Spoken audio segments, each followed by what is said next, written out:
Hello, my name is Søren and I'm a Microsoft certified trainer, and we are going to use half an hour together where we're going to talk about indexes, statistics, fragmentation, and how to manage indexes and statistics with maintenance plans.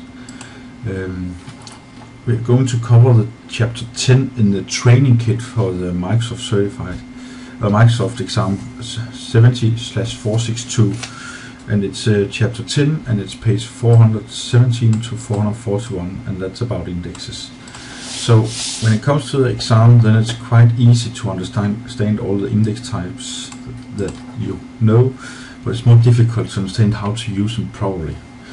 If you start opening the book and you go to page number 420, then you can see a list of all the indexes that you must learn for the exam. First of all, we have a clustered index, a non-clustered index, covering index, filtered index, a primary XML, secondary XML, where we have three different types: path, property, and values. We have spatials, we have full text, and then we have column stores. What we're going to talk about first is the standard indexes. That means clustered index, non-clustered index, covering index, filtered index. And when we've talked about that, then we will change over and talk about these more special indexes, and especially the new one in SQL Server 2012 called column store. So let's go to the SQL Server. Here it is, and I have opened my AdventureWorks database, and now I want to extract all data from the person.address table. Click select top 1000, and at some point, here it is, then I have them returned. You see, now what's interesting for me is to see how did the SQL Server execute the query that I wrote here. So basically I can make it a little bit more easy, like this. We can change over to the AdventureWorks database, and then we can remove this also. So now it's a very simple SQL statement. Select some rows, some columns from this table. Let's try to see how that is executed. So I click on this one, include actual execution plane, or I could have clicked display estimated execution plane, but I like looking at data and then get a tab here stating I did it this way. So we execute it, and now I have an execution plane, and here I can see that we have an index scan. There can be two words that are interesting here: a scan or a seek. A scan means that the whole physical structure is scanned to find the records that we want. It means that all records are looked at and evaluated. Shall we show this one or shall we not show this record? And when we don't have any where clause, then of course in this situation all records will be shown. I can also see that we have an index scan, and it's non-clustered index, and I have the index name in the next line. I can see it takes 100% of the total query. What I do now is that I go over to the address table, go to indexes, and I remove all indexes except the clustered index. So if I run this now, then we can see that we did a clustered index scan. It means that we are going through the actual data. And that is the difference between a non-clustered and a clustered index. The clustered index, you can go and look at page 419, then you can see a B tree. A B tree consists at least of a root level and a leaf level. And when you have a clustered index, then the bottom level that we call leaf level has all the data. When you have a non-clustered index, then the leaf level contains a pointer to the data. So what we see here is that we have a clustered index, and that's the only index we have, and therefore we do a clustered index scan. You can see the result here. It says, it shows you all records. So now if I write where addASS line it equal, we copy this one, place it up here, then you can see that we have a clustered index scan. And I know that a scan means that we scan all pages at leaf level. So that means that we are scanning all data to return one row. It doesn't sound correct because we scan too many data, and we can prove that by writing set statistics IO on go. Then on the message tab I can now see that I had 346 logical reads. That means that we have been reading 346 pages from memory. One page is 8 kilobyte, and therefore you can multiply 346 with 8, and then you have how many kilobytes that we've been reading, and that's 8, 6, 24, that's around 2.4 megabyte approximately. So just to get one record back, we have been reading a lot of pages. What we could do now is that we could start looking at the clustered index to learn more about that. So I right click and I click properties. At some point it will be shown, and I can see that my index name is pk address ID. It's an index type cluster. It's unique. That means that we only have one row with address ID 1, address ID 2, and 3, and we can see that the index key column is address ID. Another important thing is that it is an integer. It is size 4. It's an identity. That means that actually identity means that when I insert a new record, then I cannot explicitly add a value. The SQL Server will calculate a new identity and add that. I know it will be incremental, or actually it will be 1, 2, 3, 4, 5, 6, and the next one will be 7, and the next one 8, and so on. Size is only 4 bytes, and I think that's a good key. So basically what we can see here is that the clustered index is on address ID. That means that we have a B tree, as you can see on page 490, where we at least have a root level. If there are many records, then we might have an intermediate level also, or more intermediate levels. And at the bottom we have the leaf nodes, or the data pages when it's a clustered index. And we are actually, I can see here that we are scanning leaf level. So what I would like is, we can only have one clustered index because we can only have the data sorted logically in one way. So what we need to do now is that we need to add another index on address line. For example, so I right click indexes, new index, and I can choose a non-clustered index.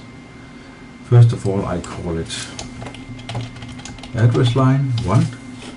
Is that unique? No, it's not. I might have two customers at the same street, or actually in the same building, so I cannot say it's unique.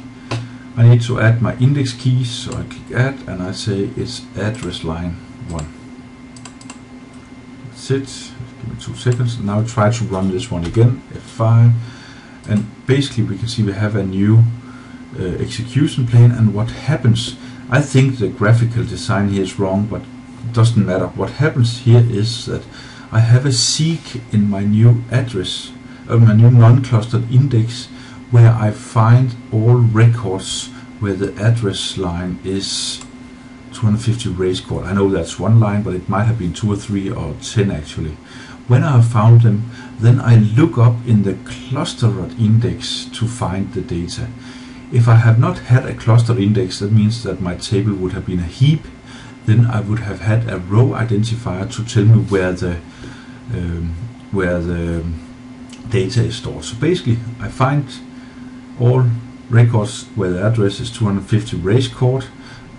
For each record, I also get the clustered index key, and I use that to look up in the clustered index to find the data, and I then return my record set.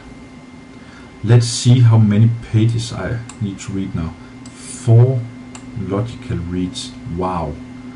We almost had 400 before, so we are 100 times faster. I could go over here and click at this, look at the estimated subtree cost is 0.0067551. If I did not have this index, then it would be 0.27. It's much slower. When you have to enable an index again, you had to rebuild it. So I click rebuild and that's it. So that's it. Now you've seen a clustered index and a non-clustered. There's no other difference than at leaf level in a clustered index we have the data, in a non-clustered index we have a pointer to the data. So let's look at this execution plan again.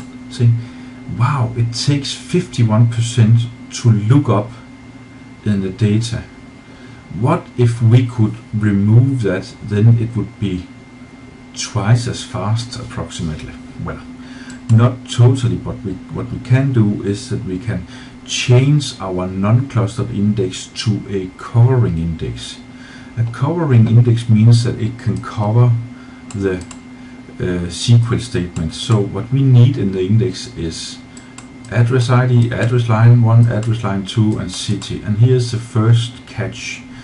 I told you before that in a non-clustered index at leaf level we have the address line 1, we have what we are looking for, and we had the key to find the data in the clustered index. So actually what I know is that this one is already available for my non-clustered index.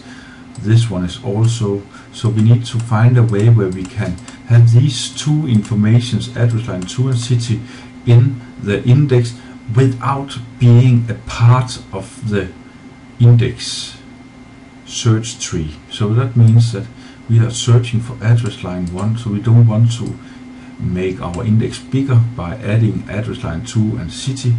But what we want to do, we want to be able to use the data without having a key lookup. So we do a covering index. I click properties.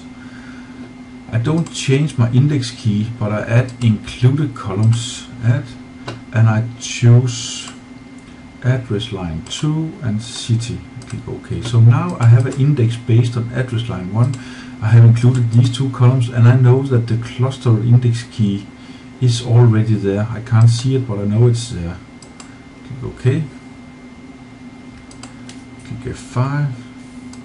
And now you can see that suddenly we only have an index seek, and performance has been gone from 0.006 to 0.003.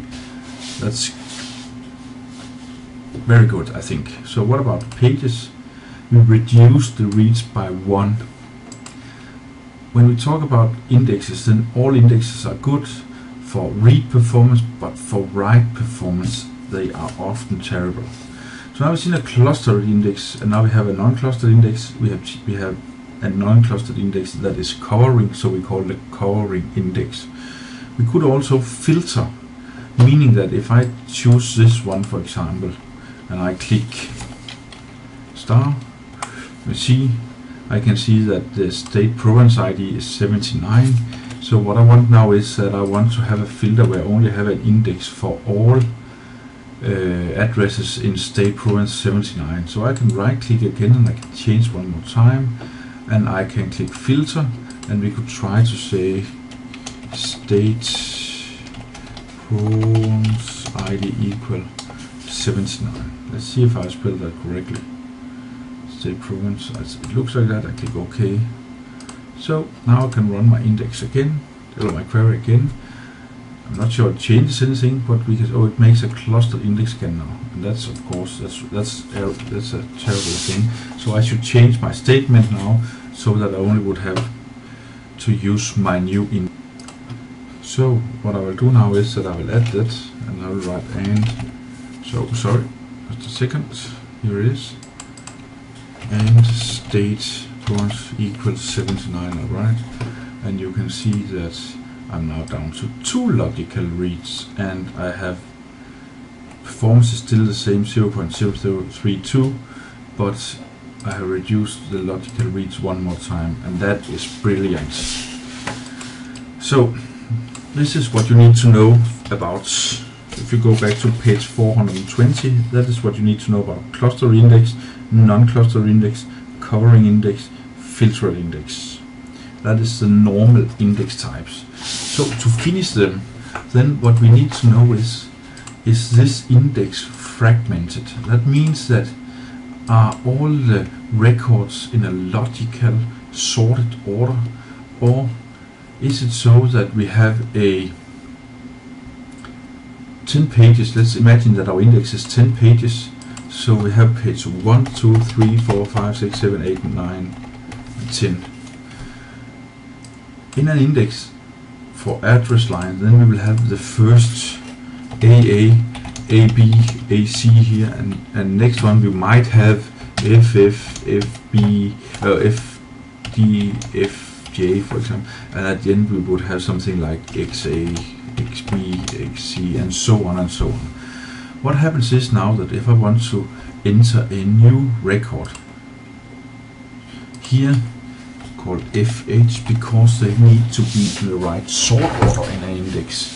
So what will happen if the page number 2 is full? Well, basically it will split this page.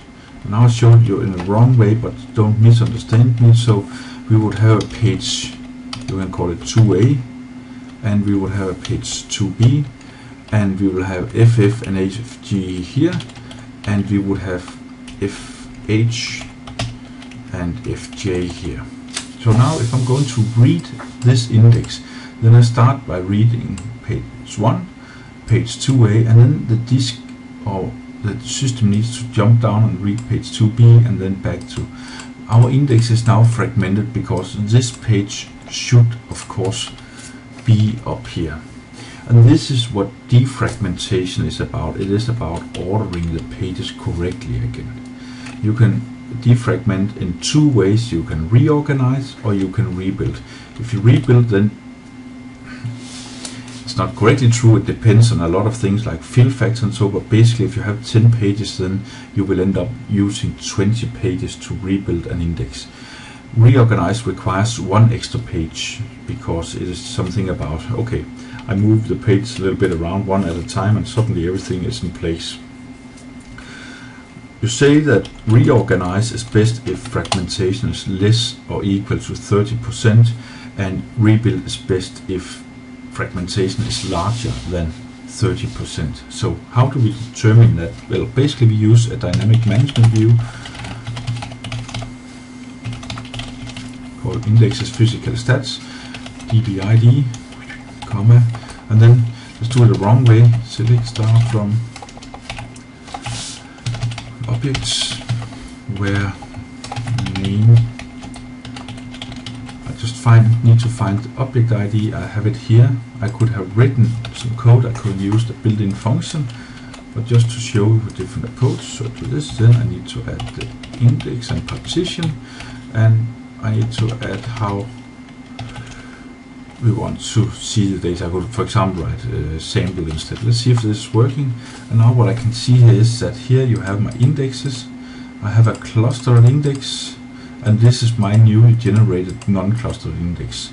You can see index level 0 and 1, and if you go back to page 419, then I can tell you that leaf level is always 0. So if I look here, then I can see my average fragmentation size in pages 23, average fragmentation in percent 2, 0, 0, 0, 0, 0, 0, 0. So basically we don't have any fragmentation. If I have had a lot of fragmentation on this index, then I could right click, choose rebuild or reorganize. If fragmentation was less than 30%, then you will reorganize. Higher than 30%, then you will rebuild. You can also do that by using a maintenance plane or writing your own scripts. It doesn't matter, but now we use a maintenance plane. Right click, maintenance plane wizard, and what you can do is you can give it a name, run as something, and schedule it. But here I can decide, do I want to reorganize or do I want to rebuild? I choose reorganize, and then click next, and I can choose all database, all user databases, for example, and then that's it. Next, next, finish. Then I could schedule it, then every night or every week or whatever you want to, then all indexes are rebuilt or reorganized depending on what I have been choosing. If you are clever, then you create a cursor where you can figure out what to do for each index, and then you will execute the alter statement where you rebuild or reorganize. send me an email, then I will send you a script for that. There's 3 dynamic management views that you need to know about. Indexes at least, and that's the one. Physical stats. Then we have sys, EMDB index, operational stats, or usage stats. You need to know them for the exam also. So basically that was the first part of the walkthrough. We have types of index, we have fragmentation, and we have maintenance plans. What I need to tell you about now before we go to other index types is about statistics. If I stand in here, right click on my index and choose properties. Let's see, here we have the fragmentation. That was not what I wanted. I wanted to click on statistics, and then you can see that I have a statistics for my address line 1. I have one for my address ID. So if I right click here and click properties, then I can get some details. And what I can see here now is that I have a lot of information. Basically, when you need to learn this, then what you need to do is that you need to start looking at the histogram. All the other informations, they are also interesting, but now we look at the histogram. And what that means is that from this one, from before that, that means from 0, 0, 0, for example, to 0, 8, 1, not including, there are 0 rows. From this row to this row, none of them included, there are 13 rows. From this one to this one, none of them included, there are 15 rows. There are exactly 2 rows with this address. So basically what our statistics are used for is to determine what index and how should the optimizer run the query. You will see also that we have 13 rows between these 2 names, and they are all distinct. So you get a lot of information here, and that is what is used here to estimate, as you can see, estimate number of rows, and it says 1000, and we can try to see if we can find some. Let's see here what we have. Let's try to execute that file. Here it is, index C, it's better. Estimate number of rows 1.17593, actual numbers of rows 1. If there is a big difference between estimated numbers of rows and actual number of rows, then it means that the statistics for the index is out of date, and it needs to be updated. So that is, statistics are used to determine how should I execute a SQL statement. Now that's statistics. When you configure a SQL server, you can right click and choose properties, options, and then you have a lot of auto fields. Auto create statistics means that now I write a SQL statement, and suddenly the optimizer realizes, oh, I can't determine how to build the query, how to run the query, but because we need a statistics on an index or field, and there's no statistics there. If this is true, auto create statistics, it's okay. I simply just create the statistics before I evaluate the SQL statement. And if there is a statement and statistics, and it is marked as outdated, then if I write a SQL code, then the optimizer will say, okay, Søren wants to evaluate if he can use this index, and it is the statistics that tells me is that a good index to use or not. So I want to update it before Søren runs the SQL code. It takes extra time, but what you also can do is that you can set this one to true, and that means that, okay, Søren wants to run a SQL statement, I need to update a statistics, but I will not have Søren to wait for that, so I will do it asynchronously after Søren is finished with his SQL statement. It's quite nice configurations. You need to learn these auto things for the exam. Okay, there are some, on page 421, there are some index limitations and so on, and there's also discussion about using the right index key. And let me say it like this: an integer is fantastic, and unless you have a specific purpose like disconnected users, then a unique identifier is terrible. But a unique identifier can be useful in some situations. So that was statistics. So now we need to look at the special types of indexes, and I'll just grab a cup of coffee and then I'll be back in 2 seconds. Okay, let's move on with the column store index. That's a new index type that is created for the SQL Server 2012, and actually what it does is that it creates a structure, an index structure, where it has a page or multiple pages per column. Where we normally store data as rows, now we store them in columns instead. That means that if I try to run this query, then I can see at the execution plane that it, without doing anything, it takes 0.278931, and if you look at the pages, it's 346 pages. So we could now add a normal index. That should be quite easy because we know what to do. We click index key, add, that is city, and then we add included columns, and that's address line 1 and 2. That should be it. So if I run this one, then I can see that now the speed is 0. Sorry, I must have made a mistake, because at some point I need to include something more in my non-clustered index, because you can see I have a key lookup. So I right click and try to see what did happen. City, address. Okay, I did not check address line 1, so that's it. I click yes, click it one more time, and I can see that I'm at 0.0032, and we saw before that I can get it down to 2 pages, so it's 2 now, so that's quite easy also. But imagine that you don't want to maintain all these indexes and you want to allow users to make a lot of different where clauses. So what you can do now is you can create these new column stores. You can say, okay, I want you to allow users to search on all these fields. I just do this, it's okay. Click OK, click OK. So now I have an index where I click like this.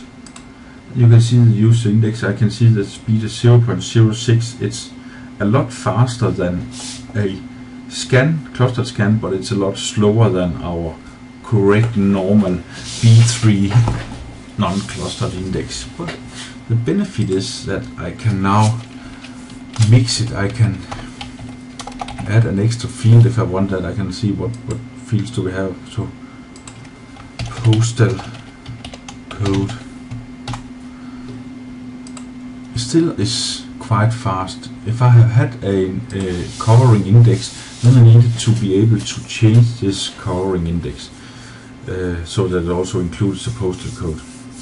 So it's a little bit slower, but you can see that it's still 129 pages, so it's a lot of reads still, but it's still faster than the index scan. So you need to decide if you want to use a column store or not. Column store is typically used in conjunction with business intelligence.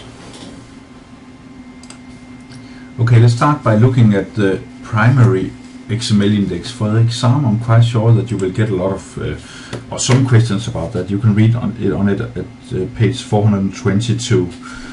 And what you see is that I have a code here where I use some XML. I have a table called product model, and if I look here, I can see that I have a caloric description that is an XML file. I can also see that it's typed because it is bound to a schema collection. But anyway, I want to return something where something exists. So forget about the constant. This is not an XML class. What I know as a SQL guy is that if I click F5 and I execute it, then I know I need to go here and see the estimated subtree cost, and it's 60,634. I could investigate it further, but I only have 5 to 10 minutes more for this lesson. So just to show you what to do, then you could start by adding a primary XML index, and the requirement is that there is a